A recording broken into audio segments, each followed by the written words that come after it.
It is my pleasure to welcome to the Completed Life Initiative Fall Conference, Wilka Roig.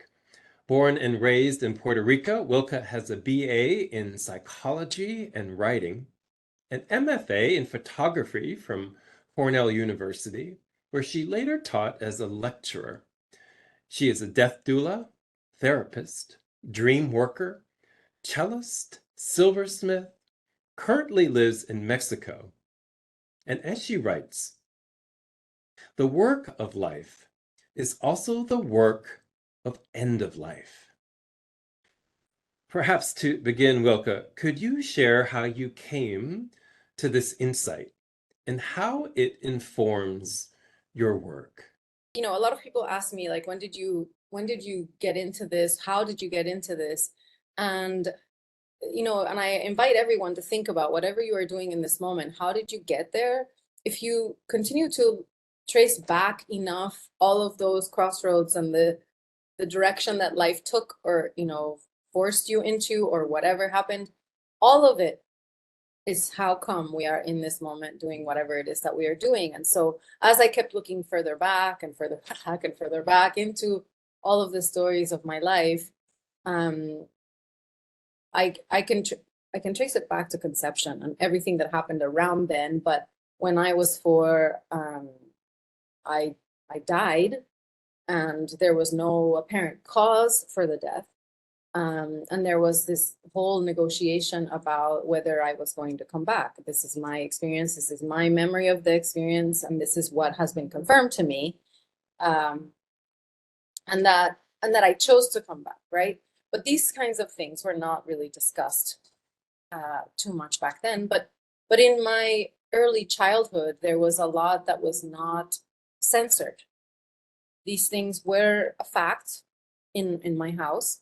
And so there was a possibility of having an experience and not have it be altered by someone else's expectation, or someone else's response. And so I used to be alone as a child in my house a lot. And my great grandparents would hang out with me, except they were not alive anymore. And I didn't know who they were until I told my mother, who was coming to hang out with me, and she confirmed to me that this is who they were. And so things of that nature, in my experience, have continued to accompany me in life. And so all of the sudden deaths that I've survived, most of the deaths that I've survived that are close to me, are tragic. Well, people call them tragic, accidental, freak accidents, suicides, these kinds of deaths. Therefore, I have a closeness to, and it feels very natural, and one of, of the many ways in which we can die. And in my experience, those sudden deaths were so, you're here now and then quickly over here, wherever that is. I'm not here to theorize about where do they go, or how come we can see them, feel them, hear them, all of these things. But in my experience, there was no change. The bodies were no longer here in the form that I could relate to them that way, but there was something else that I could relate to. And so, having had those experiences, for a young developing brain and nervous system, it just made sense that, you just transform into a different kind of form and the relationship continues. And that was just a given in my experience. And dreams, or these sort of different states of consciousness that we are in and can be in, if we pay attention, is how we can receive guidance, information, support, love, all of these things. And so there's a way in which, I'm not here to theorize. It feels to me that we are all this part of this bigger thing beyond our bodies. We have this image of ourselves as separate from, but our consciousness can be connected with, and therefore, or part of, in fact. So there's a way in which, okay, so let me backtrack for a moment. Children tend to have imaginary friends. They tend to have this this whole other, they live in another dimension, and then they slowly sort of disconnect from all of that, and then are just in this, you know, kind of reality that we all agree on. But what I've noticed is that the dying enter into altered states of consciousness naturally and can connect with, again, I can't tell you who or what or where, but they connect with a wisdom, they connect with a knowing, they are telepathic, they know when they're going to die, they know when their family member on the other side of the world is getting on the plane to come see them. The fact that human beings are capable of that at the end of life, and I have witnessed many of those, it's not just that the loved ones come and they talk to them, means that we all have that possibility and that potential all the time. We're just not connecting with it. Wilka, I was particularly struck how you addressed these themes in a blog post called Benediction, Bees, and Beer, where you describe your relationship with your father and what his life and death meant to you. Could you share with our audience the story of that blog post? So I will warn you that I am someone who is very comfortable grieving in public or grieving with strangers, and therefore I will cry if I need to. Um, and I invite you to do the same. So in the case of my father, you know, the reason why it's a touchy subject is because I am his biological daughter, out of wedlock, or however you say it. You know, I come from a Catholic environment, and my mother was a nun. So the story is a very colorful one in that regard, but it's also a very dark one. Um, you know, it's good for a novel, but it's also a very sad one. And my father and I had the impossibility of the structures that our society put on, and the, you know, Catholic structures that would not allow him to claim me, to have a relationship with me. And as, I mean, I don't know how it is in other places, but in Puerto Rico it was that way. And it's a very small island, and therefore it's a very tiny community, and everybody knows everything. And so, and back in the 70s, it was, you know, it was still not the thing. You don't want, I don't know how to explain it. So in any case, so as much as he would want to see me, it was impossible. And, you know, there was a lot of pain around all of that. So my father and I developed a clandestine, I don't know how to say it either, a relationship where we were like sneaking around, just trying to be able to spend some father-daughter time together over the years. And so it was this impossible love, right? And at the same time, it was this very deep love. There were a lot of disappointments, and there was a lot of heartbreak, and there were a lot of, you know, unfulfilled promises and all of those things. But we were able to make it. And later in life, I got a little more insistent about, we need to do, you know, have a relationship more openly, and who cares if I'm the bastard child, and, you know, all these things.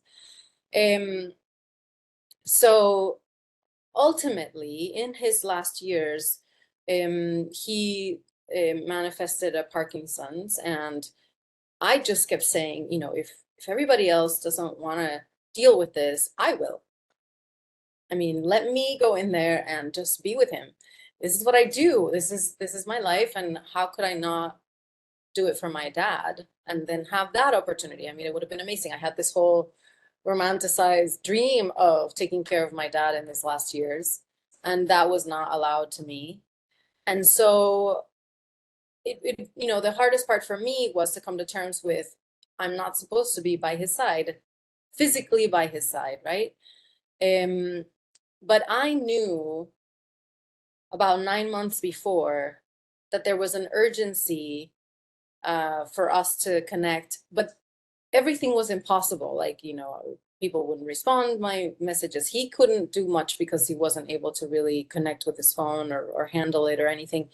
And so, but about 9 months before he died, I started to have this, in Spanish, there's a word, inquietude. It's like a restlessness, but it has longing mixed in with it. And eventually, finally, sometime in January, we were able to connect. And so what happened between January and May or April is that, you know, he'd push a button and then sometimes he'd call me, sometimes he'd send me a videos, who knows what he was doing, but I felt like he was trying to connect with me as well, which was lovely.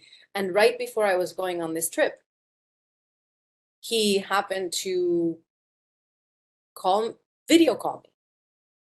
And it wasn't like he knew what he was doing, you see, but I was able to see him and we were able to see each other and we were able to tell each other a few things. He couldn't speak a lot, but it was very tender. And I said, look, I don't care what anyone says. When I come back from this trip, I'm going to go see you. You know, like at this point, like, why am I letting other people decide this for me?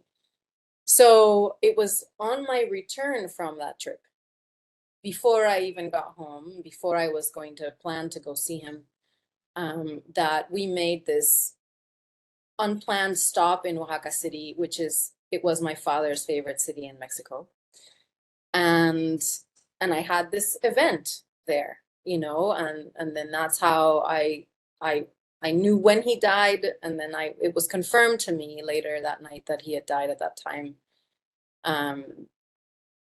And you know, so I don't know what you want to hear about that, but yeah. What was the event? Well, I was walking in, we were looking for a place to eat, and I was walking on the plaza, and suddenly I was paralyzed and I could not move. And I had this sharp, I can't even tell you that it was a pain, but it was something that made me just have to stop in space and time. And it was this bizarre moment, I can't explain it. And then a bee landed on my cheek. And yeah, and this bee theme continues to show up, by the way, and bees land on my cheek often. You know, as they do, right? So at that moment, I didn't know what was happening either yet. But then I went to this restaurant. I really dislike beer. And when I was about to order, I said, you know what? I'm going to have myself a beer. And I ordered a beer and I enjoyed that beer like I never would have, and I never will again. And then it was after that I was going to see what time it was, because there had been a storm also on top of it. So we couldn't leave the restaurant. And so my phone is always silent. So if you ever try to call me, I'm not going to hear it ringing. And so I picked it up to see what time it was. I saw the time and a phone call was coming in, and I could see it was a phone call from my half sister. And I thought, she never responds to my messages. She never responds to my calls or my emails. Well, she does more now, by the way. So so there's only one reason why she would be calling me at 11:39, I think it was, in Puerto Rico at that time. And it was to tell me that my father had died several hours before, when I was paralyzed at the plaza, because that weird paralysis took place. The bee landed on my cheek, and then all of a sudden it was like, oh, everything's fine, and kept walking as if nothing had happened. So we have those kinds of experiences, I guess. Thank you for your honesty and your vulnerability as you shared with us that story. And it feels like profound experiences such as this one have informed your insights into life and death and your work. I appreciated, for example, how you pointed your readers to an idea by Matt Kahn, the idea of 0 point. And you write this: being in the 0 point where things end and new things come at the same time can be beautiful, overwhelming, intense, insightful, leaving us with little space for pause and integration. Can you help our audience understand what is the 0 point? It's that point of transition that is the only point that is true and existing always. I think my teacher Jeremy Taylor called it the eternal now, but somehow to me the 0 point resonated more. It's that space when something is dying at the same time that something is being born.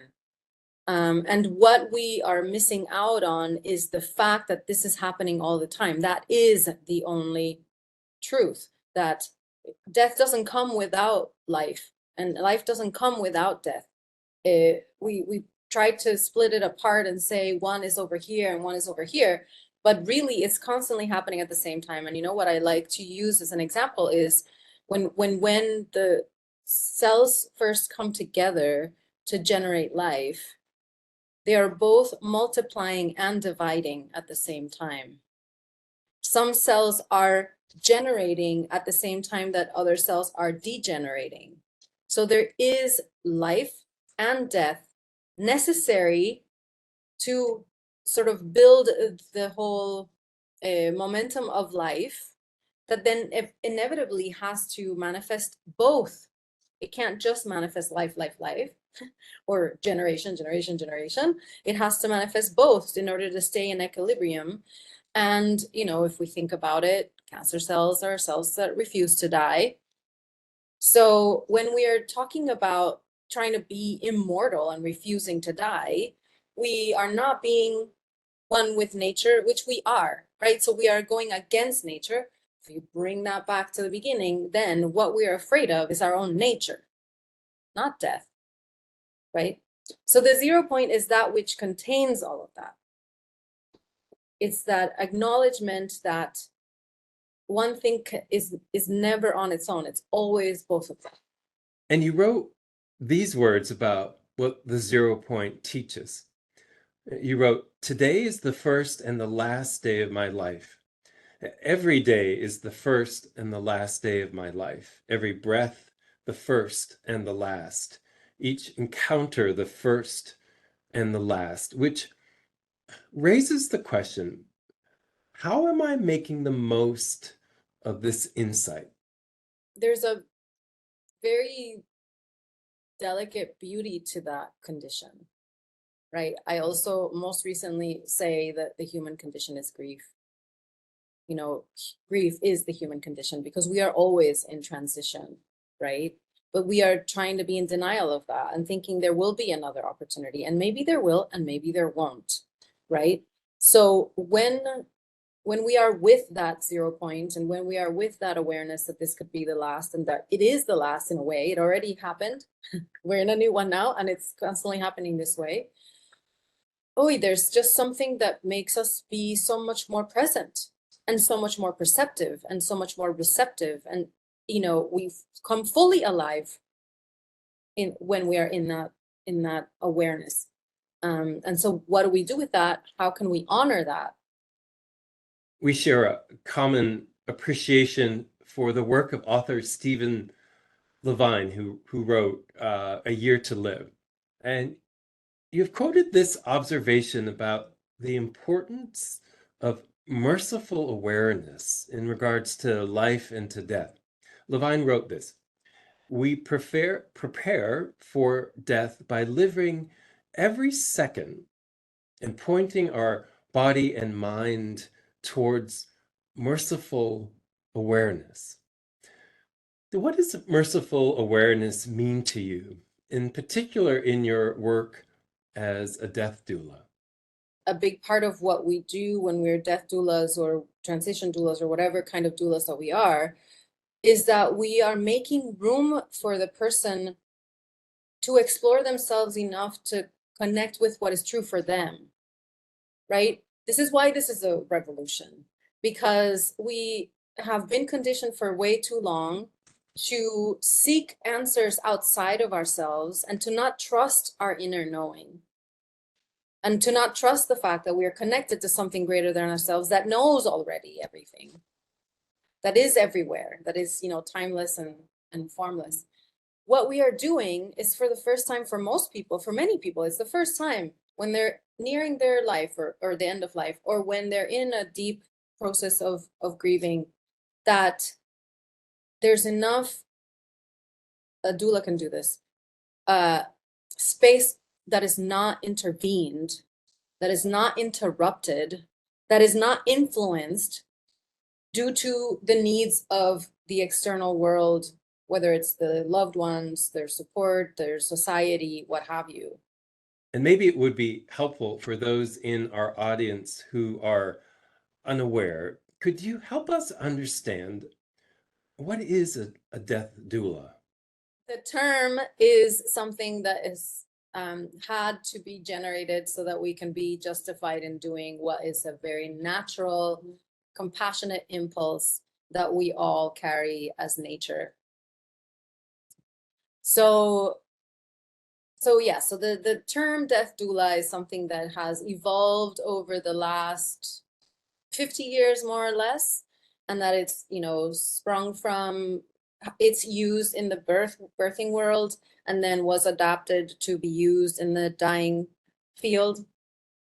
And it is any person who feels called to a work of service, of holding space for someone in these processes of grief and end of life, and really is any human being who recognizes and then values the fact that the work of end of life is actually the work of living, right? So in my psychology practice, one day I realized that what people were doing to prepare to die was actually the same thing that people do when they come seeking support of who I am, why am I here, what is my life's purpose, how do I align with that? It's all the same. And that life invites us to do that work on a regular basis, especially through our life transitions, so that we prepare on a regular basis and not have everything accumulate to the very end, which is why nowadays we have what people call the agony of dying and like death anxiety, and all of this is because we've not been tending to ourselves and our nature throughout life. So it all gets accumulated at the end of life. So what a doula can do at any moment, you don't have to be dying actively right now, but you will die. So you could at any moment begin to have these explorations and have someone hold the space for you and support you in your integration.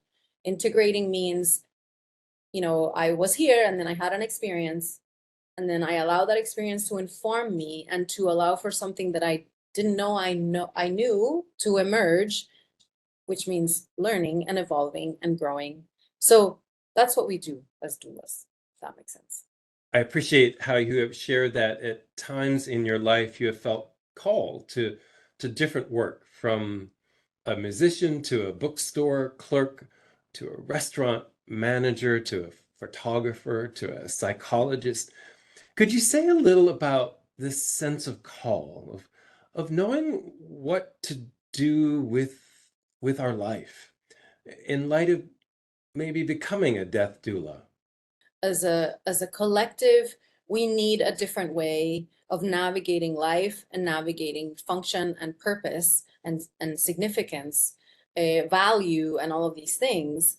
Because, and if we look at how we've evolved just in the last 100 years, the focus and the sort of structure, it just doesn't work anymore, right? So we see right now we maybe are a little bit disorganized and sort of trying to reorganize, refine ourselves in a new way, because there was a time when you just identified that you wanted to become or had to become one thing and one thing alone, and that was what was going to take you through the rest of your life. And that is just no longer the way that it is for most people. It's just so many different things are happening, but also we are connecting more with things that we were not connected to for a long time, maybe. So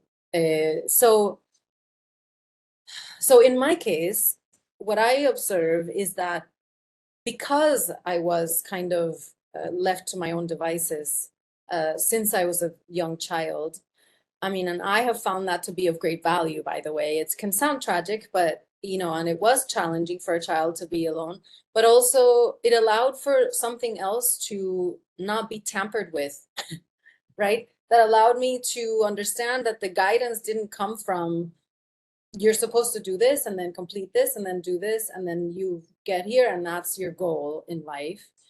That's one thing.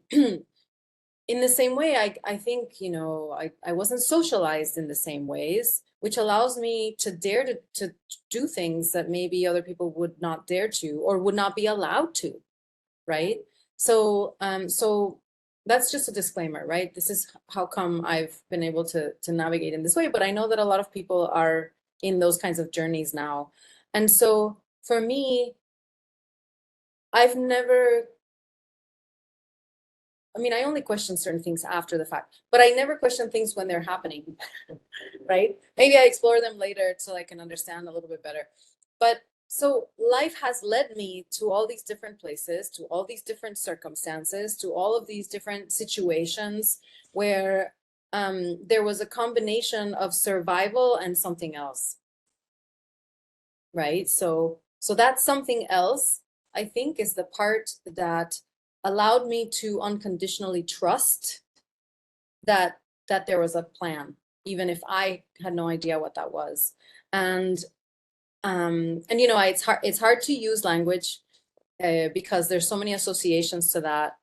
I'm not a believer of anything, but I've lived a life that has shown me many things, and that those things are true to me because of that. You know, I don't believe in anything because it changes all the time, and what was true before maybe now is not, and something else is true now. But and I try not to conceptualize it either, because then it sort of traps it. But when I say there's a plan, that plan is constantly changing. Actually, another one of my teachers, Mark Brady, says that life is this journey is a bait and switch. And that I really resonate with. So forget about divine plan. It's a bait and switch, right? So something says, go here, ego connects with that and says, yes, let's go there. Once you get there, you think you're going for X, turns out it's Y, and that is going to take you in this whole other direction.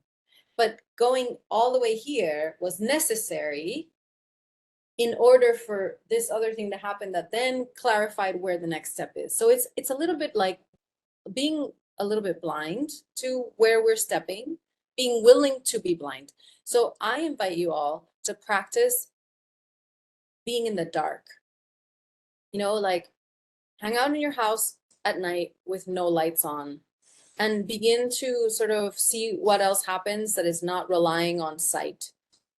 Because symbolically, that is what this kind of journey does when we feel called, right? There's something that is not linear, that is not rational, that is not logical, that is guiding in a direction that maybe is completely nonsensical in the rational sense. And then, but then we go and find something there. And to live that way, which could be assumed risky or something, actually is the most rewarding, at least in my experience. Yeah, that where we find what we didn't know we were looking for, right? The moment we know what we're looking for, it's not unknown to us, right? So it's safe. But when we know there's something, but we don't know what it is that we're looking for, then we actually discover something, right? What I hear you saying is when you put yourself in a place of darkness, our senses, our spirit, whatever language we are comfortable using, opens to discovering that which we did not know. Is that correct? We stay within what we already know, but we cannot discover anything new unless we risk it and go into what we don't already know. So one of the things that I think we're breaking out of, hopefully in this revolution, is that we are now becoming more willing to go into those spaces of the unknown. You know, the only reason why death is feared is because we're not familiar with it. We don't know anything about it, right? It is this like dark mystery that now has terror built into it. So in what ways can we connect with what we don't already know, with the unfamiliar? In what ways can we, push ourselves just a little bit into not needing to know everything, not needing to control everything, and letting ourselves be guided a little bit or be inspired a little bit? I mean, creativity, that's what that is. Creating something means it didn't exist before. I didn't know it before. It surprises me when I discover it.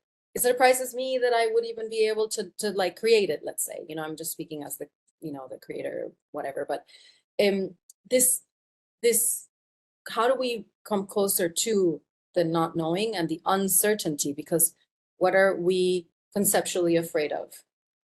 What we don't know, what we can't control, what is uncertain. What generates the suffering? The attachment to I have to know it, control it, and be certain about it. Mm-hmm.